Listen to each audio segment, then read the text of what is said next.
Hey everybody, welcome to the Focus Garage. In today's video, we're going to be installing some aftermarket rear sway bar end links on a Focus ST.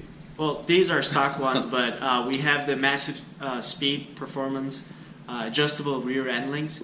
So we're going to install it on a car that one of the end links is broken, and he's also lowered as well. So we're going to fix that problem, and then we're going to show you guys how to do it. Yeah, these are known to break on stock cars after a couple thousands of miles, but especially on lowered cars. It's very common. It usually breaks right here where it gets really... Corrosion gets in there and kind of eats away at it there. Yeah. So we'll go ahead and show you what it looks like to swap these out on your Focus ST. And this procedure is very similar for pretty much any car that has any kind of rear sway bar. It's very easy, and pretty much anyone can do it at home. So let's check it out. Yeah. We lift the car up with the jack stand, securing it over there, and then start removing the wheel to make the job a little bit more easier. We're gonna remove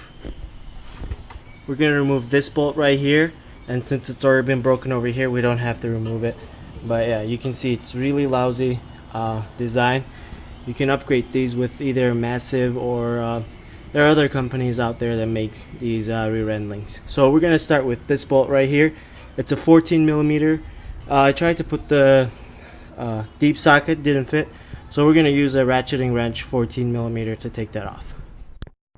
After loosening this nut, you're gonna realize that the bolt is turning with the nut, so you want to put either a vice grip over here in the back, or you can put a pass-through socket or like a Allen wrench right here to hold it tight to twist that off. So I use a vice grip because don't have the Allen wrench, don't want to deal with it. So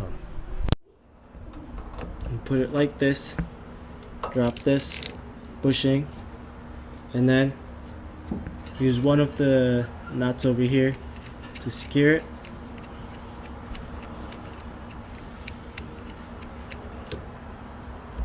And that's it. That's the half of it installed. So we're going to install the top part to connect these two things together.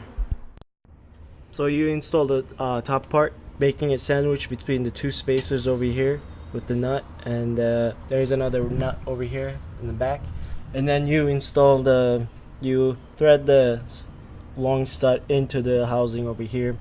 So what we're gonna do is we're gonna jack up the suspension, make the control arm flat so we can adjust these arms so they're not making any more clunking noise.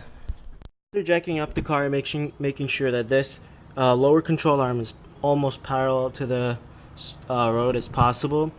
You adjust the height using these two nuts over here, right here, these two, to make this body move.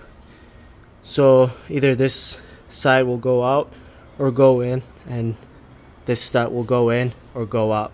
So after you adjust this, making sure that everything is like neutral as possible, you want to tighten these two nuts over here inside, this one and this one, as tight as possible to make this like sandwich over here so this doesn't move.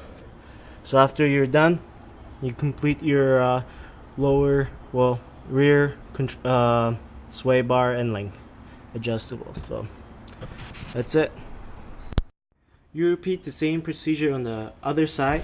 So you remove this one from the bottom, this one from the top over here. And when we were removing it, we didn't need a vice grip over here to hold it. It was pretty strong holding it, so we didn't have to need it. So because this side is not broken, you can't really take this off. It's kind of stuck wedged in there. So what you need to do is you gotta lift this up to make it as neutral as possible, so the sway bar will release it right here from this stud, so you can easily remove it. So we're gonna lift it up now.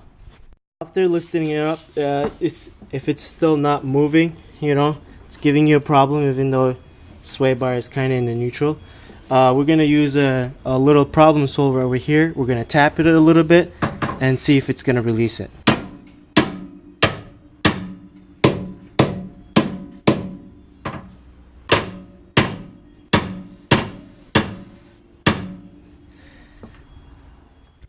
After tapping it from the bottom and from the top, we were able to remove it from there. So now we're ready to install the new one. We're gonna repeat the same procedure that we did on the other side. We're gonna jack it up, make sure that the height is correct on the neutral position, so you're not getting any like clunking noise. So again, to be able to do that, you jack up the car to A-arm, make sure the A-arm is parallel to the ground, and the sway bar is easy to move over here, and you adjust the height and you're good. That concludes our video with the massive speed end links. They're pretty straightforward. You could use this video to help with your other car that you're doing. And this way he has upgraded end links. They're a little bit tougher than the stock ones. A lot more tougher actually. Yeah, these should hold up for a few years. Yeah. And then if you're extremely low, then these end links probably won't work for you because they're not that adjustable. You would have to find a new way, or maybe keep Make your own. them. Yeah. So thanks for watching. Make sure to share, comment, and subscribe. Yep, we'll catch you in the next one. Thanks for watching. Kudos to all.